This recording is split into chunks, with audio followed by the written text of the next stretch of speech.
Hi there. Before you say anything, I know. Yes, I know. I know that it's the middle of July and I'm only just now releasing part 2 to everything that I watched in June, but I'm on vacation. If you couldn't tell, I am also not in the best place to film. Our Airbnb is right next to a very busy street, and sometimes when big trucks drive by, it shakes the entire apartment. So you might hear some traffic outside, etc. Also, Mason is right there. I'm surprised I'm even getting this much content out at all while I'm on vacation, okay? Also, I will be looking at my laptop today because I'm recording with my phone. I didn't bring my camera with me to the UK. Just would have taken up a little bit too much baggage space, you know? Ooh, the sun came out. So let's just get into it. In my part 1 of everything that I watched in June, I talked about a record-breaking 24 movies. That's record-breaking because I watched 24 movies within the first 15 days of June. We don't have quite as many to talk about. I only have 15 movies to talk about today. So the first 3 movies that I'm going to talk about, I'm not going to get too deep into because they're just movies that I watched on the plane. I was feeling really anxious and sad, I don't know, about leaving home for so many months. So I watched a couple of comedies. The first one would be Tag. This movie came out in 2018 and I feel like everybody has just completely forgotten about it. I did. For 1 month every year, 5 highly competitive friends hit the ground running in a no-holds-barred game of tag they've been playing since the first grade. This year, the game coincides with the wedding of their only undefeated player, which should finally make him an easy target, but he knows they're coming and he's ready. I gave this movie 1.5 stars and I am not really sure why. It's horrible. It's so bad and it sucks because a lot of my favorite comedians are in this movie. Like Jake Johnson, for example, who's from New Girl, which is one of my favorite shows of all time. And then Ed Helms, I do think he's pretty good in The Office. But the reason why this movie was so bad is because every single comedian in it was just criminally underutilized to the point where the funniest person in the movie was Jeremy Renner. It was just really lifeless. It was really bland. Every character was basically indistinguishable from one another. And then Jake Johnson's character, his kind of quirky thing was just, oh, he smokes a lot of weed, which I do that. There's really not much to say. It's super bland. Just don't watch it. The next comedy that I watched is a movie called Game Night that also came out in 2018. Max and Annie's weekly game night gets kicked up a notch when Max's brother Brooks arranges a murder mystery party, complete with fake thugs and federal agents. So when Brooks gets kidnapped, it's all supposed to be part of the game. As the competitors set out to solve the case, they start to learn that neither the game nor Brooks are what they seem to be. This one did a little bit better. I gave it 3.5 stars, which is actually a pretty decent score. I did really enjoy this movie. Again, I really like a lot of the comedians in it. We had another New Girl actor in it. We had Jason Bateman. We had Rachel McAdams, my woman. And overall, it was just a really pleasant surprise. It wasn't anything amazing, but I did think that a lot of the humor was actually fresh. It worked for me. And the performances were pretty good. But again, not too deep as most comedy movies are not. So moving on now to, oh God. So the next one that I watched was Me Before You. This is an adaptation from a book. A small town girl is caught between dead-end jobs. A high-profile successful man becomes wheelchair bound following an accident. The man decides his life is not worth living until the girl is hired for 6 months to be his new caretaker. Oh my god, this synopsis goes on forever. Basically, it's just Beauty and the Beast in rom-com form, essentially. Except that the Beast is a disabled person. So yeah, there's definitely a lot that's wrong with this movie. Nonetheless, though, I actually gave it 4 stars for some reason. Why did I do that?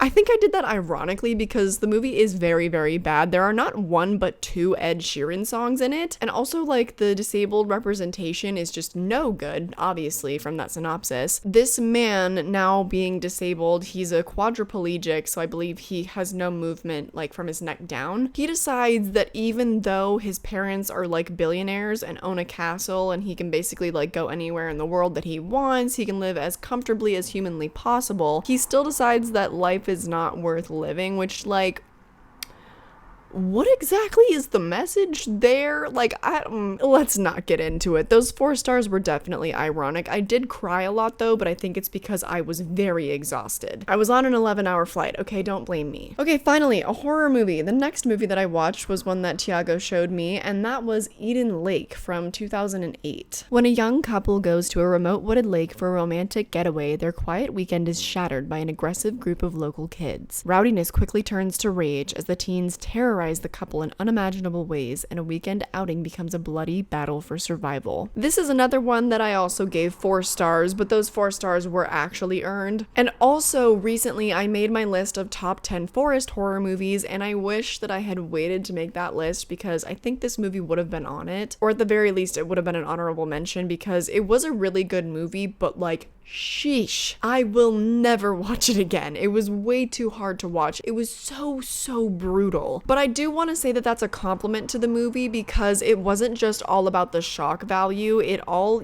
contributed to the story in some way. And it also made it like one of the most effective horror movies I've ever seen, I think because of like how realistic it was. Teenagers are horrifying. That's something that I already knew, but my fear of them was definitely reaffirmed by this movie. That being said, I do highly recommend it, but if you're a sensitive person, then just go in with caution. It's a really tough watch, and I don't think that I really liked the movie. It's hard to say, because I really do appreciate the movie for what it was, gave it 4 stars, but I will never watch it again. So, moving on. The next movie we watched was a lot more lighthearted, another one that Tiago wanted to show me, and we actually streamed our reaction to it on Twitch. That video is still up on my Twitch channel, will be linked down below if you want to check it out. But that would be Sorority Row. Classic early 2000s remake slasher. When 5 sorority girls inadvertently cause the murder of one of their sisters in a prank gone wrong, they agree to keep the matter to themselves and never speak of it again so they can get on with their lives. This proves easier said than done when after graduation a mysterious killer goes after the 5 of them and anyone who knows their secret. I gave this 1.5 stars, and that's fair. It really is. Honestly, that was a little bit generous, but I just do have a soft spot for the cheesiness of the early 2000s. Even if there is a lot of very degrading sexual humor and sexualization and everything like that, I still kind of live for it. And this movie does have amazing kills. I did note that in my review. I did say that everything else was awful though, because it's true. It's true, besties. It's a really bad movie. I kind of wish though that in my review I had said something along the lines of, why is Princess Leia so far from Alderaan? Because Carrie Fisher has a very tiny, like microscopic role in this movie, and it's just beyond me why she was in this movie. Her role was so boring, it was so short-lived, she probably only had like, I don't know, maybe like 5 minutes of screen time. I just don't understand. It is a really fun watch though, it's certainly one that I'll watch again, but Carrie Fisher she deserved better than this, I feel like, unless she just wanted to do it to have fun, which very well could be the case, because she certainly wasn't doing it for the check. I don't think this had a high budget. Up next would be Ouija Origin of Evil, which is the sequel to the first Ouija movie that is directed by Mike Flanagan. In 1965 Los Angeles, a widowed mother and her 2 daughters add a new stunt to bolster their seance scam business and unwittingly invite authentic evil into their home. When the youngest daughter is overtaken by the merciless spirit, the small family confronts unthinkable fears to save her and send her possessor back to the other side. So you probably saw some familiar faces in that trailer, and that is because, as I mentioned, Mike Flanagan was the director. He also was, I think, the creator and director of House on Haunted Hill, the kind of remake series that they did on Netflix. A lot of the same actresses, and also one of the same actresses from Oculus, which is another Mike Flanagan movie. So nepotism does run strong with Mike Flanagan, but I really don't mind that. I honestly love when directors find some actors that they really love to work with. An example would obviously be like Tim Burton and his wife Helena Bonham Carter, as well as Johnny Depp. Those 3 love to work together. But anyways, getting back to it, in my review I said I loved the first half, and then the ending ruined so much about the movie. I don't have much more to say. I do think that the stylization of it is amazing. I think that Mike Flanagan is really good with world building and having a consistent aesthetic. However,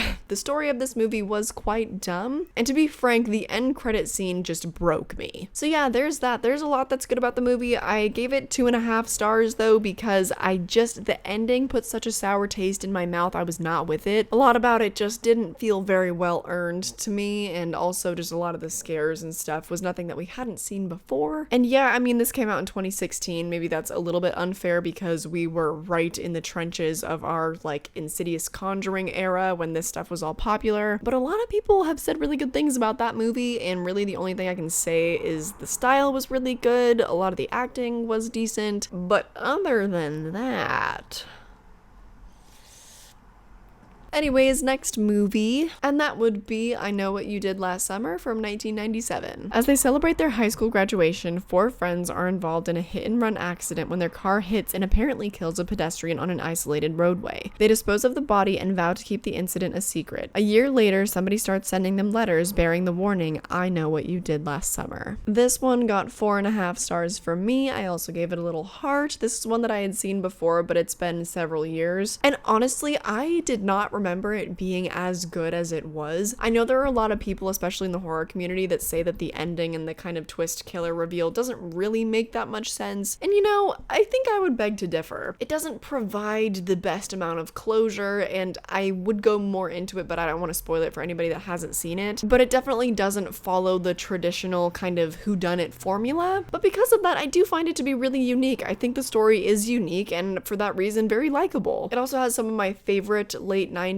early 2000s big actors in it. Of course, Sarah Michelle Gellar and Freddie Prinze Jr. Oh, I also was a PA on a movie that was starring Ryan Phillippe. The second, I don't know, I haven't even watched it yet. Let me know if you want me to react to that movie, maybe. Maybe I'll live stream it on Twitch and we can all watch it together and just laugh at how bad it was, because it was a shit show of a production, to be honest. I'm going off the rails. I'm gonna dial it back. I also noted that you cannot go wrong with the soundtrack. The soundtrack was also impeccable in that movie. I do think that this is gonna be one of my comfort movies, and I really, really need to own it on DVD because I could watch this every single year, particularly on the 4th of July, which I'm kind of bummed I didn't make a best movies to watch on 4th of July list, but maybe it's just because I hate that holiday, who knows? And up next would be Rec 2 from 2009. This is the sequel to Rec, a Spanish found footage film. The action continues from Rec when the medical officer and a SWAT team outfitted with video cameras are sent into the sealed off apartment to control the situation. That is very, very vague. If you haven't seen the first movie, I literally don't want to spoil anything about it for you, so I'm gonna leave it as just that vagueness, because you should definitely watch the first Rec. And I gave the sequel 3.5 stars. This is mainly because I thought that the way that they continued the story was excellent. They picked it up 15 minutes after the events of the first movie transpired. So because of that, there are so many callbacks to the original movie. It's a great one if you want to have a double feature night, because it really is a direct continuation of that story. And I also really had no idea kind of how they would revamp it and kind of up the stakes as a sequel, but they definitely did. And the twist that they put on it, on the original story, just I was not expecting in the slightest, but it wasn't great. I think the thing that was holding back this sequel was the fact that the pacing was just kind of, it was just all types of off. I don't want to spend any more time on it really though, because it's a really good sequel. I can't really talk about it though, because you gotta watch the first one. The next movie that I watched was one of my favorites of the month, which, oh, by the way, I usually do 2 parts to everything that I watched in whatever month videos, and at the end, after I've talked about every movie from the month, I do a list of my top 5 movies of the month, and I think that this next one might make my top 5. I'm not sure yet though, and that would be Cellular. This is an action movie that came out in 2004. A young man receives an emergency phone call on his cell phone from an older woman. She claims to have been kidnapped, and the kidnappers have targeted her husband and her child next. So I gave this one 4.5 stars as well, and a heart, because I adored this movie. I have to recognize though that it is not a perfect movie, and that's why I didn't give it the final half star to give it a perfect score, but I adored it. It has such a dynamite cast with Chris Evans as a lead, a young Chris Evans at that. There are so many funny contrivances in the plot, even though I think the story is like super interesting and it's actually a good story, but a lot of the action is just so like balls to the wall, and it does kind of feel self-aware, but it's kind of just like the perfect time capsule of the early 2000s, especially because of the cast. And like Jessica Biel has a really, really small role, which is weird, but she's there and you're like, oh yeah,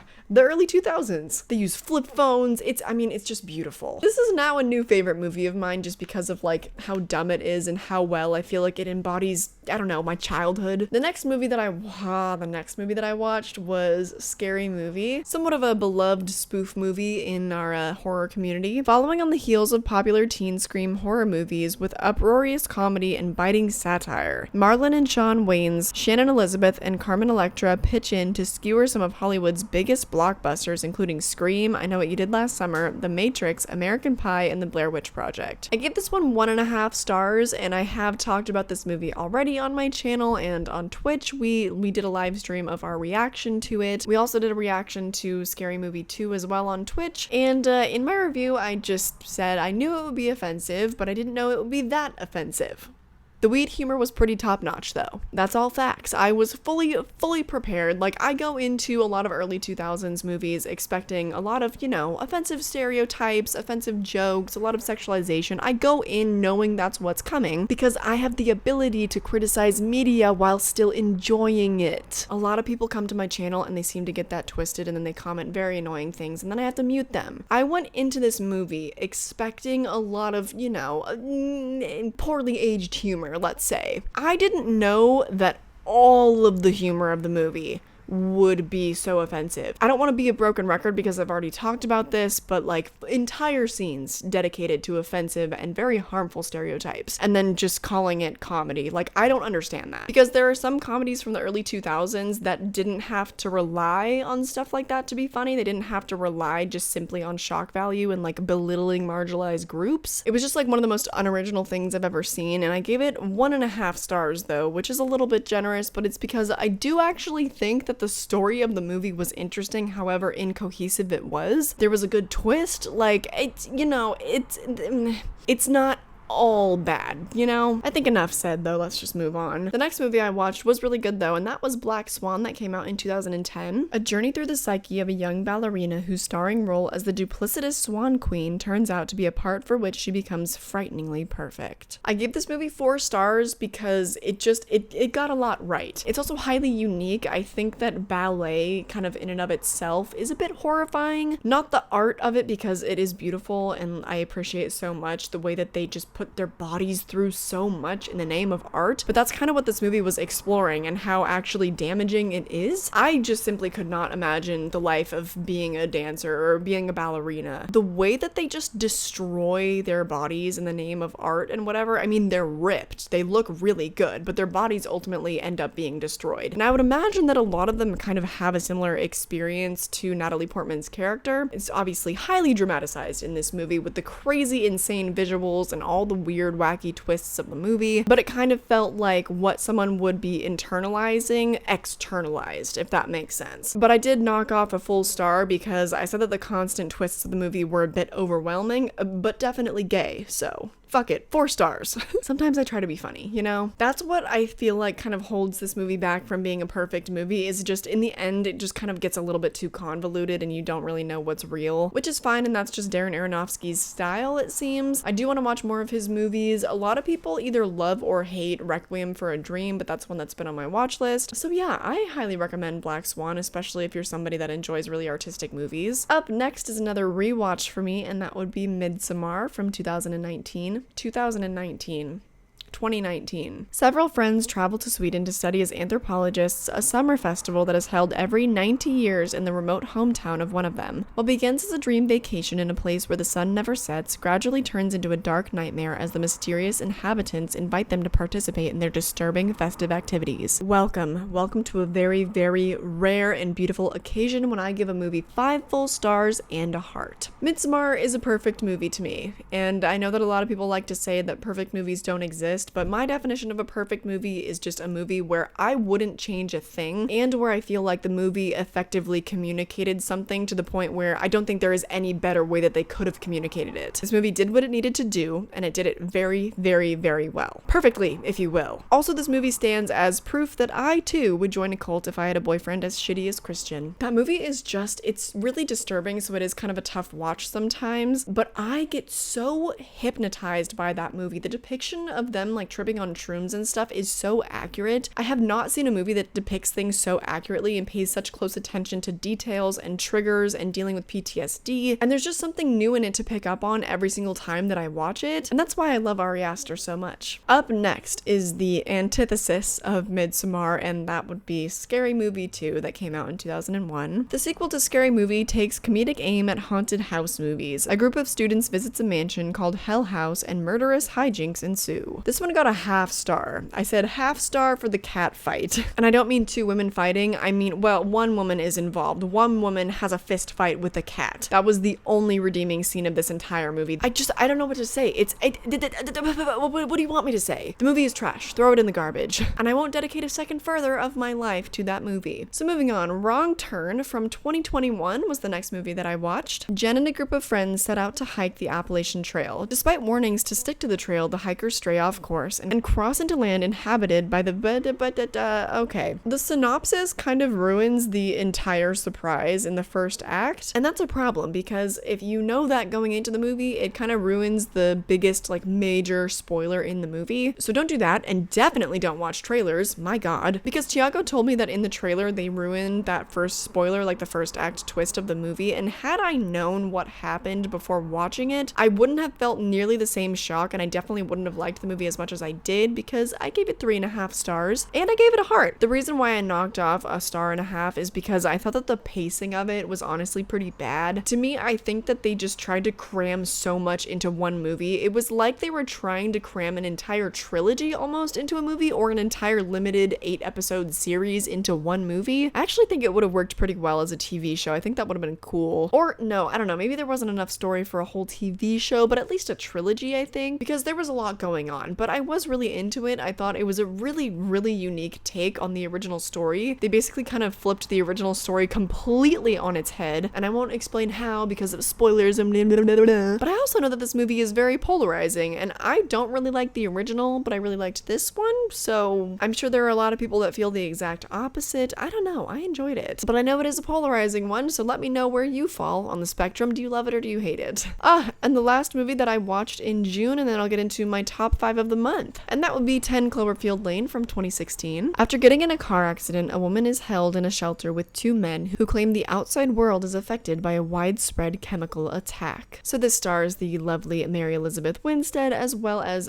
John Goodman, right? Yes, John Goodman, and John Gallagher Jr. is also a really talented actor. Frankly, I think that all these actors deserve more. If you don't recognize John Gallagher Jr., he was also in Hush. That's a fantastic home invasion movie, one of the only home invasion movies that I actually like. And I give this movie 4 stars. This was only my second time seeing it. The first time I saw it was actually when it came out in theaters, and it was pretty much just as good as I remembered it. Obviously, like, the shock value was gone, but the story is still phenomenal, and it's always worth watching for the performances of these people. John Goodman, I think, was such an underrated villain. I think he honestly could have made my top 30 scariest horror movie villains of all time. And Mary Elizabeth Winstead, I just feel like she deserves more. Give her more feature films. Make her the main character. Because you did that with the third Final Destination movie, and look at how good that one was. I also said in my review, I love the absolute fuck you that is the ending of this movie. It's true. I mean, the final, 20 minutes or so is just when your mind is kind of just exploding the whole time at what's going on, and you finally find out, the real reason why she has been trapped there, and it's a good time. It's a fun time. That was the last movie that I watched in June, so now it is time to go through my list and come up with the best, the top 5, the cream of the crop, everything that I watched in June. Oh, well, it's not fair because I've watched so many of my favorite movies this month. So I'm gonna go ahead and I am gonna take out Jurassic Park, the first 2 Terminator movies, A Quiet Place, and Kingsman: The Secret Service, because those are all movies that I give at least 4 or 4.5 stars. Some of them get 5 stars, and I just don't think it's fair. I don't know. I don't think I should include those, especially because I've seen them before. And same with Midsamar, although yeah, so I'm not going to include those because it's just not fair, and it's just too easy. Okay, coming in at number 5, that would have to go to Teen Wolf. Talked about this in part 1. I love Teen Wolf. It was a rewatch for me, but I hadn't seen it in several years, so I kind of count it as like a first watch. Still amazing. He turns into a werewolf and he plays basketball. I mean, what more could you ask of a movie? Coming in at number 4, and that would have to go to Cruella, actually. I had so much more fun with that movie than I thought I would, and yeah, it wasn't like fantastic, but it was just a lot of fun. It didn't take itself too seriously, and yeah, the CGI dogs were annoying, and yeah, one of the characters was really dumb, but everything else, I just thought it was a really fun time. Coming in at number 3, and I would give that to Loki. I still have actually only seen the first episode, so maybe that opinion will completely change, but I don't know. I have a really, really good feeling about Loki because I fell in love with it right off the bat in the first episode, so I'm just really, really excited to watch the rest of the season. Coming in at number 2, maybe a surprise, I don't know, and that would be Cellular. I I couldn't get over like the campy early 2000s action kind of balls to the walls vibe. If you know me, then you know that Kingsman: The Secret Service is my favorite action movie of all time, and Cellular kind of feels like it's in the same style almost. Not the same kind of cinematography and literal style, but just, you know, like how campy it was, I guess. And coming in at number 1?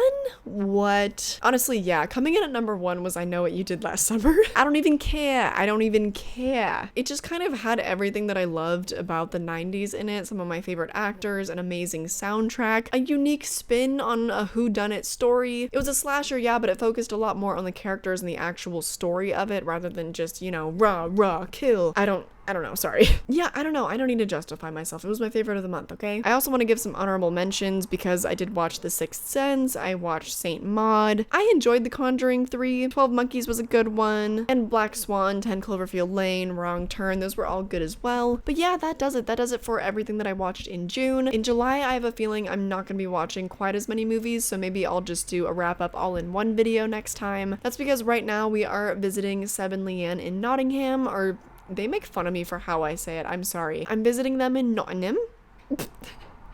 Nottingham.